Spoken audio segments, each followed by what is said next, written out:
I took the night watch gig at Ridgeland Self-Storage for the easiest money on the planet.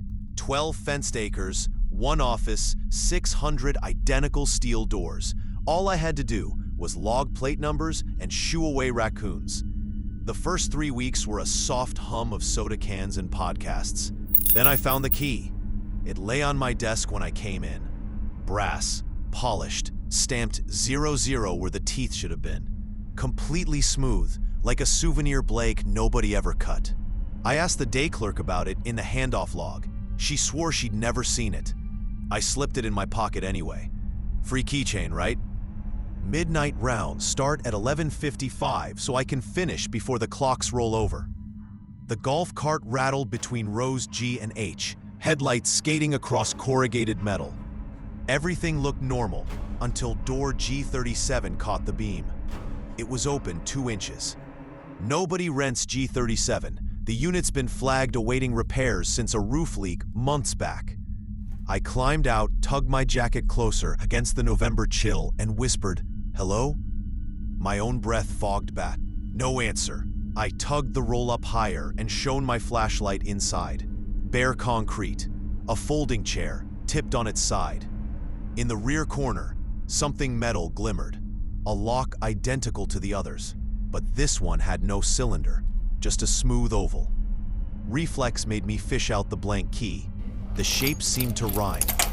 Against every training memo, I knelt and pressed the key to the featureless lock. It magnetized with a soft click. The chair righted itself. I didn't see it move. It was simply upright the next time my eyes returned. Dust puffed off the seat like someone had just stood. My knees buckled backward. I dragged the door down, slapped on a standard tumbler lock, and radioed nothing to nobody. Policy says call the manager. I told myself I'd do it after coffee. 2:04 a.m. My security monitor fizzed, lines crawling the feed. Unit G37's camera, dead for months, you remember? Flashed to life. Gray view, grainy, but info bar in the corner stamped live. Inside, the folding chair now faced the door. Something sat in it. A shadow, formless, as if the camera mask hadn't finished rendering. The feed texted me a message in block capitals along the bottom. "Bring the key." I backed away from the monitor so fast, the swivel chair toppled. When the feed cut, the office fluorescence blinked once, then darkened to a dirty yellow. My phone had full bars, but every number I dialed looped back the ringtone. My own phone calling itself. I thought about leaving the property. Contract be damned. But the exit gate needs a code from the main console, and that console lived in the office. I was too scared to re-enter. So I did the other dumb thing. I grabbed the golf cart, parked outside G-Row, and walked the remaining yards. No wind, just garage door canyons, and my sneakers on gravel. Unit G37's renter lock still hung secure. The new lock, my blank key lock, just wasn't there anymore. The steel barrel roll door inched itself upward like a yawn. Cold air spilled from the gap, colder than outside, carrying a smell of pond water and hot iron. My flashlight shook, halo dancing. Inside, empty. No chair, no shadow. Only a corridor punched through the rear wall. Black masonry tunnel that shouldn't exist because the units are back to back. The tunnel was exactly 6 steps wide. The walls pulsed with damp. Every footstep came back slower, like echoes traveling through syrup. 10 yards in, I heard breathing that matched my own, but half a beat late, like someone copying the rhythm after I said it. I called out, "Take the key." It scraped in my pocket like teeth chattering. A light flared ahead, fluorescent, greenish, unnatural. I pressed forward until the tunnel opened into a room the size of a subway platform. Concrete pillars disappearing upward into black. On a pillar stood the folding chair. In the chair sat a reel-to-reel tape machine, both reels turning, but the tape never advanced. The machine spoke through its own spinning, words assembled out of splice noise. "Sit." A second chair, this one wooden, faced the machine. I wanted to bolt. My legs lowered me anyway. The blank key warmed through denim. The tape hiss shifted pitch, became a voice identical to mine. Tell me about the day you were born. I laughed, high, brittle. I don't remember that far. Silence snapped back, thicker than before. Something behind the pillars shuffled, nails on cement. My voice repeated the question, slower. Tell me about the day you were born.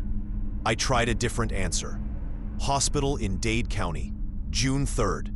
Storm knocked out power. Static side approval. Tell me, it said, about the day you won't die. Impossible question. Yet an answer bloomed unbidden. Here, tonight. The machine stopped. Reels froze mid-spin. The pillar lights extinguished one by one, leaving a final square of brightness around the tape. I stood, dragging the blank key out. It pulsed like a heart. I ran. The corridor kept perfect length, no matter how far I pushed. Always an exit sign ahead that never drew closer. Walls throbbed with pipe-like clangs. Ching, ching, ching. Then, a second key jangled in my free hand. I never picked up another key, but there it was, cold, stamped 01, this time with razor teeth cut deep. The blank 00 key tugged me backward, magnetic to the tunnel. The new key pointed forward, toward the faintest glow of moonlight. I chose the moon. When I burst out, dawn was edging blue. My lungs tasted copper. G37's roll door was down. No locks, not mine, not anyone's. Just padlock holes yawning empty. The office lights blazed normal. Camera feed reset. I printed my incident sheet. Nothing to report. I quit that afternoon. No sense pretending I'd sleep again on this shift. 5 nights later, insomnia drove me up at 3 a.m. I checked my jeans on the floor. Both keys were gone. Social media pinged a geotag alert. New check-in near you, Ridgeland Self-Storage.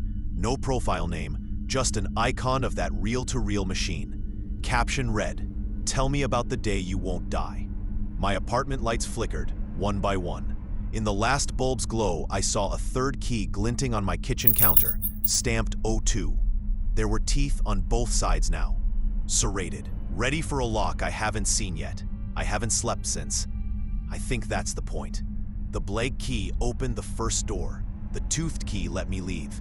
And this new one? It's asking to be used. I told myself writing this might break the sequence, might make whatever waits decide I'm not worth the trouble. If you find a key with no teeth, don't test which lock it fits. It's not yours. It's never yours. And the lock it craves is always closer than you think. Stay awake for me.